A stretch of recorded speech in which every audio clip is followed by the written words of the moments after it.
Successful example तो मौजूद है कि हमने जिस तरह से वॉर एंड टेरर लड़ी है, हमने पाकिस्तान से दहशतगर्दों का सफाया किया। उसके बाद कुछ पॉलिसीज पे जिन पे आपकी गवर्नमेंट पे भी तनकीद होती है कि आपके ही दौर हुकूमत में कुछ लोगों को यहाँ पे ला के रिहेबिलिटेट किया गया और उससे जो है वो केपी की हद तक जो है वो हालात वहाँ पे खराब हुए। वो तो पॉलिसी जो है वो साथ साथ उसकी वजह से इम्पैक्ट आया है। देखिए, हम ये कह रहे हैं कि हमारे बॉर्डर पोरस हैं, हम नहीं रोक सके, लोग आ जा रहे हैं।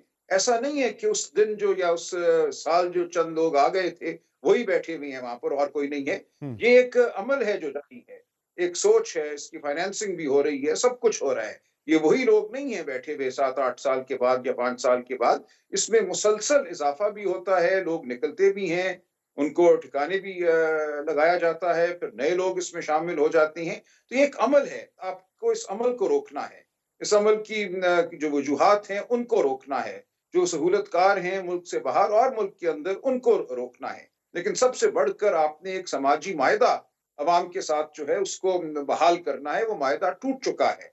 इस वक़्त पाकिस्तान के अवाम और पाकिस्तान की रियासत के दरमियान एक खलीज पैदा हो चुकी है, जो कि इलेक्शन लूटने की वजह से पैदा हुई है। अगर आप ये बुनियादी हकीकत नहीं मानते, तो आपकी तमाम गुफ्तगू, बहरहाल आपके सर, तमाम लेकिन सर बलूचिस्तान के अंदर तो हालात इस इलेक्शन से पहले भी खराब थे। अगर ऐसी कुछ सूरत हाल अगर इलेक्शन से जुड़ी जो आप कह रहे हैं, तो पंजाब के अंदर भी हालात इस तरह के होते, सिंध के अंदर भी इस तरह के हालात पैदा होते। ये तो बलूचिस्तान और केपी के अंदर तो एक हिस्ट्री हमारे ये रिसेंट पास से ये मामला चले आ रहे हैं वहां पे।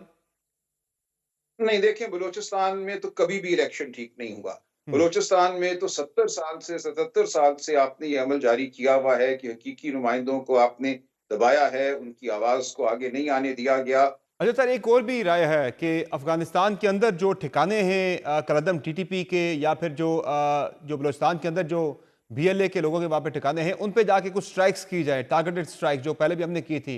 ऐसी कोई अगर पॉलिसी अडॉप्ट करती है हमारी गवर्नमेंट या हमारे इदारे, तो तरीके से आप सपोर्ट करेगी इस प्रोसेस को। देखिए, मैंने फिर कहा कि ये ऐसा प्रोसेस है जिसमें सबको बैठना होगा, सबको समझना होगा। कोई भी जो पॉलिसी है उसको अपनाना या रद्द करना, ये ऐसा नहीं है कि एक टॉक शो में बैठकर मैं फतवा दे दूँ। ये बहुत दकीक मामलात हैं, इनको बहुत गौर से देखना होगा। इनमें समझना होगा क्या सूरत-ए-हाल है, क्या ऑप्शंस हैं, कहाँ हमें मिलिट्री लेकिन सर ऑपरेशन करना है, मुल्क के बाहर। इन लेकिन सर तमाम बातों को हमें देख काइनेटिक डोमेन में बहुत सारे फैसले ऐसे होते हैं सिक्योरिटी इदारों के कि वो अपनी असेसमेंट के मुताबिक जो है वो कार्रवाई करते हैं। उसमें हमेशा तो सियासी जमातों को या पॉलिटिकल लीडरशिप तमाम को एतमाद में नहीं लिया जाता। वो होता है कि एक फैसला आप कर लेते हैं और उसके बाद फिर जो है वो बैकिंग होती है आपकी पॉलिटिकल पार्टीज की, पाकिस्तानी अवाम की उन फैसलों को। चलिए, वो देखेंगे जब वक़्त आएगा तो हम देखेंगे कि किस नौइयत का ये अमल होता है। देखिए, वो डिपेंड करता है ना, काइनेटिक एक्शन जिसको आप कह रहे हैं, वो क्या होगा, वो कितना टारगेटेड होगा, उसके लिए कोई इंटेलिजेंस होती है, ग्राउंड बेस्ड इंटेलिजेंस सही है। होती है। आप टारगेटेड करते हैं या आप अनटारगेटेड इंडिस्क्रिमिनेट कोई एक्शन करेंगे, तो ये सही है। इसका इन्हिसार इसी बात पे है कि उस एक्शन की शक्ल क्या होगी। ठीक है। अच्छा सर, ये बताएं कि सोशल मीडिया के वाले से बड़ी एक बहस है कि पाकिस्तान तहरीक इंसाफ जो है वो सोशल मीडिया की वजह से काफ़ी ज़्यादा मुश्किल में है। और आज ये खबर भी है कि पाकिस्तान तहरीक इंसाफ की जो सीनियर लीडरशिप है वो खान साहब से ये मामला उठाने के बारे में सोच रही है कि सोशल मीडिया पर जो कंट्रोल है वो पार्टी के अंदर जो लोग हैं मौसर उनके पास ही होना चाहिए। ये बाहर से बैठ के जो लोग चला रहे सारे मामलात को, ये पार्टी को नुकसान दे रहा है, फ़ायदा इसका कम हो रहा है। तो है ऐसी कोई सोच कि खान साहब के सामने ये मामला उठाया जाए और इस पे रिवाइज की जाए पॉलिसी जो करंट है आपकी सोशल मीडिया को लेकर? देखिए, ये पार्टी का अंदरूनी मामला है, मैंने भी वो खबर पढ़ी है। उस खबर ने बज़ाहिर ये कहा है कि उनको किसी ने इत्तला दी है कि पार्टी के अंदरूनी इजलास में ऐसी कोई बात हुई है। मैं बिल्कुल इस खबर के हवाले से कोई कमेंट नहीं दूँगा। पार्टी के जो अंदरूनी मामलात हैं, उनके हवाले से किसी को चामागोइयाँ नहीं करनी चाहिए। वैसे लिहाज़ा जो भी गुफ्तगू हमारी अंदर होती है, वो अंदर ही रहेगी। और जो भी गुफ्तगू हम करेंगे खान साहब के साथ, इमरान खान साहब के साथ, नहीं, उसका ताल्लुक वो तो सर ज़ाहिर है एक फैसला होना है बिल्कुल। आपका, एक वो स्ट्रेटेजिक पार्टी का मैटर है, आप उसे ज़्यादा रिवील नहीं कर सकते। लेकिन ये इस हद तक तो पार्टी के अंदर ज़रूर ये सोच पैदा हो रही है कि सोशल मीडिया के वाले से अपनी पॉलिसी को जो है वो रिवाइज किया जाना चाहिए। ये पार्टी को नुकसान ज़्यादा पहुंचा रहा है फायदे के बजाय। No comment sir. और सर, पार्टी का जो ऑफिशियल ट्विटर अकाउंट है उसके कंट्रोल के वाले से भी कोई है ऐसी सोच? मैं फिर यही कहूँगा, नो कमेंट। देखिए, अंदरूनी मामलात हैं, इन पे मैं बात नहीं कर सकता। अच्छा सर, ये बताएं कि ये तो चले पार्टी के ऑफिशियल ट्विटर अकाउंट का मामला हो गया, ऑफिशियल अकाउंट्स का मामला हो गया। कुछ ऐसे मामला भी हैं सर जो आपकी पार्टी से जुड़े लोग हैं, वो खुद को तहरीक इंसाफ का कहते हैं, तहरीक इंसाफ का हामी भी कहते हैं। फिर जिस तरह से ये बलूचिस्तान में ऑपरेशन के दौरान उनकी तरफ से ट्वीट्स किए गए, बड़े मुतनाज़ किस्म की पोस्टें लगाई गई। मैं अगर बात करूँ, अभी मोस्ट रिसेंटली कल की प्रेस कॉन्फ्रेंस के ऊपर भी रिएक्ट किया गया कासिम सूरी की तरफ से, शहबाज गिल की तरफ से। तो ये इन लोगों के बारे में क्या पॉलिसी है पार्टी की? पार्टी ने ऑन करती है या इनसे कोई ताल्लुक नहीं है? क्या इनके बारे में पॉलिसी है? देखिए, मैंने पहले भी अर्ज़ किया है कि 2 तरह की ये सोशल मीडिया में पोस्ट्स लगती हैं। एक वो लोग जिनका पार्टी से कुछ ना कुछ ताल्लुक है या रहा है, वो अपने आप को पार्टी का खैर-ख़्वाह बताते हैं। उनकी अपनी एक राय है, उस राय को हम कंट्रोल नहीं कर सकते। वो अपनी आज़ादाना राय रखते हैं, लेकिन वो पार्टी की राय नहीं है। दूसरे वो लोग हैं या वो हैंडल्स हैं सोशल मीडिया पे, जो हम समझते हैं कि प्लांटेड हैं, जिनका पार्टी से कोई ताल्लुक नहीं है।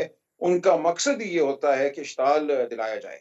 कभी वो कह देंगे कि खान साहब की सेहत बहुत खराब है, तशवीशनाक सूरत-ए-हाल पैदा हो गई। हम्म। कभी वो कहेंगे बुज़दिलों को फलाँ जगह क्यों नहीं मुज़ाहरा करते, फलाँ जगह धरना क्यों नहीं देते।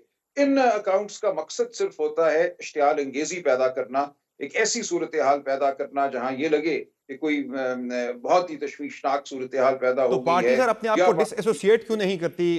स्पेसिफिक कुछ लोग ऐसे हैं जिनके बारे में आप बात करें कि जरा कुछ ऐसे आपकी पार्टी के लोग हैं जो इस तरह के बयान देते हैं, जिनका भी आपने जिक्र किया कि फलां जगह धरना क्यों नहीं देते, ऐसा क्यों नहीं करते, वैसा क्यों नहीं करते। तो उन लोगों को आप उनसे लातल्लुकी का ऐलान करने के बारे में कुछ सोच रहे हैं या करेंगे ऐसा?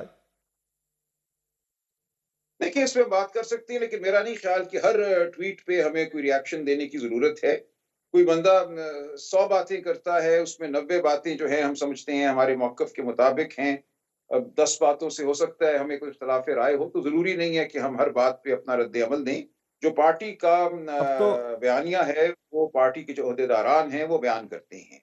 अब तो उमर यूब सर साहब ने पार्लियामेंट की, हुकूमत भी कोई मैंने कार्रवाई बात प्लान कर रही है, कोई एक्शन प्लान कर रही है। वो कह रहे हैं कि जब ये सानिया जाफर एक्सप्रेस के दौरान कुछ अकाउंट्स थे, कोई 19,000 के करीब बताए जा रहे हैं अनऑफिशियली, कि उनके खिलाफ वो आइडेंटिफाई किए गए हैं, जिनके खिलाफ कार्रवाई होगी, बड़ी सख्त किस्म की एक्शन होगा। उसमें ज़ाहिर है बहुत सारे लोग ऐसे जो कि तहरीक इंसाफ के हामी है, कुछ तहरीक इंसाफ के एक्टिव लोग भी उसमें हैं।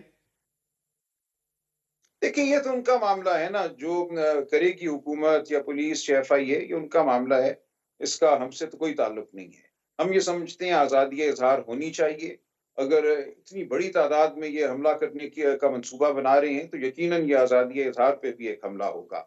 बहुत सी बातें ऐसी हैं जो अगरचे आपको नागवार गुज़रें, हम समझते हैं वो जो आईनी हक है आज़ादी-ए-इज़हार का, उसके वो दायरे में आती देखिए हैं, सर, ख़्वाह वो आज़ादी नागवार ही इज़हार बिल्कुल होनी चाहिए। मैं आपकी बात से 200% एग्री करता हूँ, लेकिन रियासत का मौक़िफ़ ये है कि उस वक़्त जो ट्वीट जो बयानिया एक बन रहा था, वो रियासत के लिए, रियासती इदारों के लिए बड़ा डैमेजिंग था। बल्कि वो कहते हैं उल्टा वो बीएलए को सपोर्ट कर रहा था।